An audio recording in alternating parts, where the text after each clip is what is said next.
2014 on Metropolian kulttuurituotannon juhlavuosi. Me haluttiin vähän selvittää, minkälainen kuva meistä tuonne kentälle on muodostunut tässä 15 vuoden aikana. Mennään siis tsekkaamaan.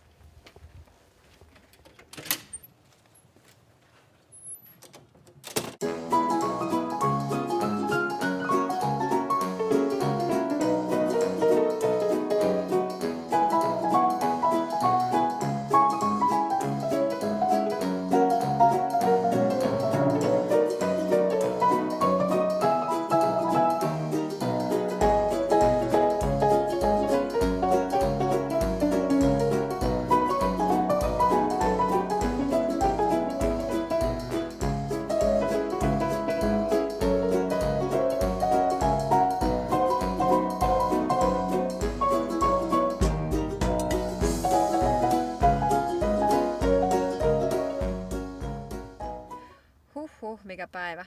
Käytiin 5 eri paikassa ja kysyttiin tämmöisiä asioita. Juu, aika monta.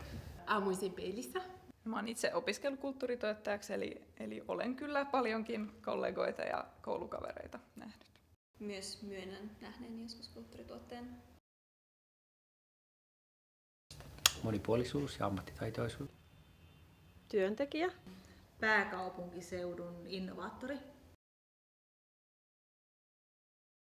Aika lailla kaikkea maan ja taivaan välillä. Harvoin voi tietää ihan mitä kaikkia kohdalle osuukaan. Että sanoisin, että tehtäväkirjo on hyvinkin moninainen. No, jos mä ajattelen omaa toimenkuvaa, niin tuottajaa tarvitaan erityisesti tuottamaan ihmepäiviä. Meillä on aika paljon tapahtumatuotantoa ja meillä on urbaania kaupunkikulttuuria, joissa kulttuurituottajia tarvitaan. Me ei itse tuoteta kulttuuria, mutta me järjestetään paljon esimerkiksi seminaareja ja muita tilaisuuksia, joten niissä sitä kulttuurituottajan taitoja kyllä tarvitsee.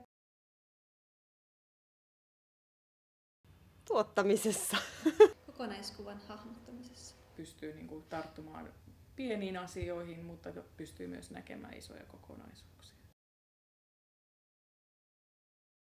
Ideointiin ja sitten niiden ideoiden toimeenpanemiseen. Laittaisin töihin.